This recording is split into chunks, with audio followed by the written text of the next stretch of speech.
Hello guys, today in this video we will talk about how to verify your age on your Google account. So first of all, there are so many reasons why Google is asking to verify your age. So maybe your date of birth is not correct according to the Google laws. So first of all, you need to check out your age in your Google account. So first of all, you need to open any Play Store, okay, any Play Store or any account.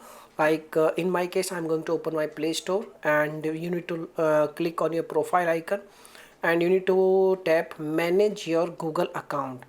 On the screen you can see there is an option like manage your Google account. Once you tap on this option, there is an option like email, personal email, phone number and all. You need to tap on this option. Once you tap on this option, there is lots of information is available. You can see there is an information like date of birth. You need to select date of birth, and once you tap on date of birth, it will pop up a new window, and on the new window you can change your date of birth very easily. And once you confirm, like once you change your age, and you just need to simply change your age, and you can verify your age on Google account by using this way. Okay, so thanks for watching this video, and if you have any issues you can make a comment. I will reply very soon, and bye bye.